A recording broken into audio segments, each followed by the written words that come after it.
Trabajé como guardaparques en una reserva forestal remota al norte de Rusia, en una región donde el invierno parece eterno y los árboles crecen tan densos que apenas dejan pasar la luz.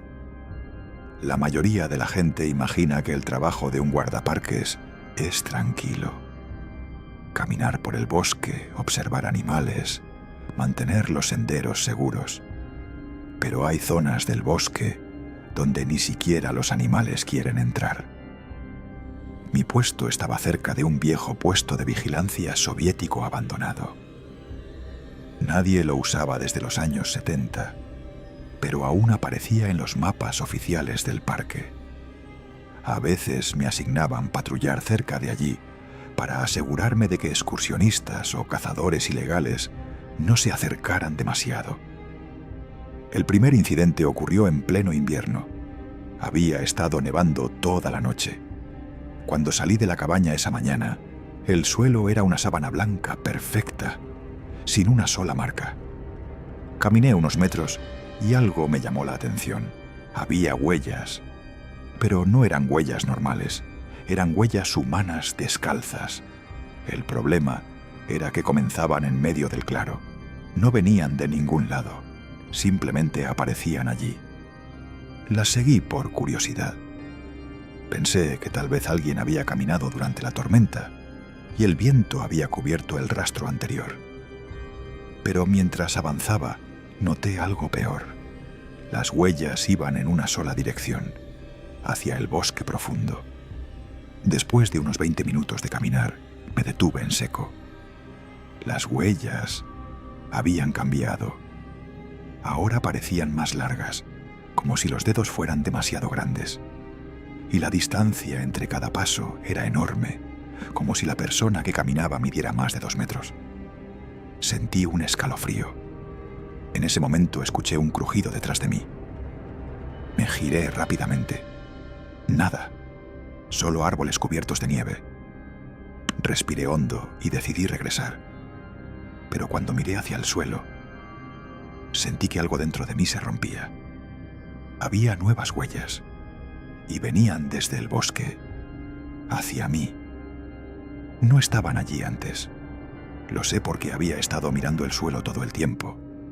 Alguien o algo estaba caminando hacia mí mientras yo estaba parado allí. Levanté la vista lentamente hacia los árboles. El bosque estaba completamente silencioso. Ni viento, ni pájaros, ni siquiera el sonido lejano de animales. Entonces escuché algo. Respiración. No provenía de detrás de mí. Venía de enfrente, del bosque. Di un paso atrás. Las huellas frente a mí eran profundas, como si algo muy pesado estuviera parado justo allí, aunque no había nada visible. La respiración se hizo más fuerte, lenta, pesada, como si algo enorme estuviera observándome. Sentí un olor extraño, húmedo, como tierra vieja y madera podrida. Retrocedí otro paso, y en ese instante ocurrió lo peor. Una nueva huella apareció frente a mis ojos. La nieve se hundió sola, como si un pie invisible acabara de apoyarse allí. No corrí. Ni siquiera recuerdo haber decidido moverme. Simplemente me encontré corriendo de regreso a la cabaña, sin mirar atrás. Cuando llegué, cerré la puerta con llave y me quedé mirando por la ventana durante horas. El bosque permanecía quieto, demasiado quieto. Finalmente, cuando el sol empezó a ponerse, reuní el valor para salir otra vez. Quería comprobar algo. Caminé hasta el lugar donde había encontrado las huellas por primera vez. La nieve seguía allí, pero ahora había 2 líneas de huellas, una que se alejaba hacia el bosque y otra que llegaba hasta el borde del claro, y se detenía justo frente a la ventana de mi cabaña, como si algo hubiera estado parado allí, observándome. Fui guardaparques durante casi 7 años en una reserva forestal remota de Siberia Oriental. En esa región hay miles de kilómetros de bosque continuo. Algunos sectores ni siquiera aparecen en los mapas turísticos. La mayoría de los puestos de vigilancia fueron construidos en tiempos soviéticos para detectar incendios forestales. Son torres de madera muy altas, muchas abandonadas desde hace décadas. Una de ellas era la Torre de Observación 17. Los guardaparques veteranos siempre evitaban mencionarla. Si alguien nuevo preguntaba por qué nadie patrullaba esa zona, la respuesta siempre era la misma: porque no hay nada que ver allí. Pero eso no era cierto. Mi turno de patrulla incluía revisar radios de emergencia instalados en varias torres antiguas. Una tarde de otoño, recibí una señal débil en la frecuencia interna del parque. Venía de la Torre 17. Pensé que debía ser una interferencia o algún equipo viejo encendiéndose por error. Aún así, el protocolo exigía verificar cualquier señal. Así que tomé el vehículo y conduje casi 2 horas por un camino forestal que apenas se distinguía entre los árboles. El lugar estaba completamente aislado. Cuando llegué, la torre sobresalía entre los pinos como un esqueleto oscuro de madera podrida. Debía tener unos 30 metros de altura. Lo extraño fue el silencio. Ni viento, ni animales, nada. Apagué el motor y encendí mi radio portátil. La señal seguía allí. Un sonido intermitente, como alguien presionando el botón de transmisión, pero sin hablar. Miré hacia la torre. La plataforma superior estaba oscura.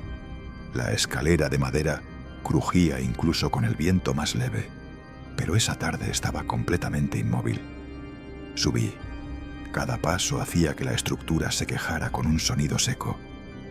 A mitad de la escalera escuché algo, un golpe, arriba, como si alguien hubiera movido algo pesado. Me detuve. ¿Hay alguien ahí?, pregunté. Silencio. Continué subiendo. Cuando llegué a la plataforma, mi linterna iluminó el interior de la pequeña cabina de observación. Estaba vacía. El viejo equipo de radio estaba allí, cubierto de polvo. Pero lo más extraño era que estaba encendido. La luz roja parpadeaba lentamente. Me acerqué para apagarlo. Entonces, noté algo que me dejó helado. Había huellas de barro en el suelo de la cabina. Huellas humanas. Pero la escalera estaba completamente seca. No había forma de que alguien hubiera subido sin dejar rastro. Revisé alrededor con la linterna. Las huellas caminaban por la cabina, en círculos, como si alguien hubiera estado caminando nerviosamente allí arriba, y luego simplemente terminaban en el centro del piso, como si la persona hubiera desaparecido. En ese momento la radio emitió un sonido fuerte, un clic, luego una voz, muy baja, distorsionada. ¿Sigues allí? Sentí un frío recorrerme la espalda. ¿Quién habla?, pregunté. La radio volvió a hacer ruido. Luego la voz regresó, pero esta vez sonaba diferente, más cerca. No, mires, abajo. Mi instinto me gritó que no lo hiciera, pero lo hice. Me acerqué a la ventana de la cabina y apunté la linterna hacia el suelo, 30 metros más abajo. Al principio no vi nada, solo el claro oscuro. Luego la luz iluminó algo, una figura. Estaba parada justo al pie de la torre, inmóvil, mirando hacia arriba. Era un hombre, o al menos tenía forma humana. Pero había algo horrible en su postura. Su cuello estaba inclinado hacia atrás de forma imposible, como si hubiera estado mirando hacia la torre durante horas. Entonces levantó un brazo y comenzó a subir por la escalera. Demasiado rápido. Los peldaños crujían violentamente mientras ascendía. Retrocedí hacia la radio. ¿Quién eres?, grité. La radio volvió a encenderse sola. La misma voz susurró. Ese... No, soy... yo... Miré la escalera. Los pasos seguían subiendo. Más cerca, más cerca. Corrí hacia la escalera exterior opuesta y bajé lo más rápido que pude, saltando peldaños. Cuando llegué al suelo, corrí hacia el vehículo sin mirar atrás. Arranqué y conduje hasta perder de vista la torre. Pero antes de salir del claro, miré por el espejo retrovisor. La figura estaba arriba, en la plataforma de la torre, parada donde yo había estado, observándome, y levantó lentamente la mano, como despidiéndose.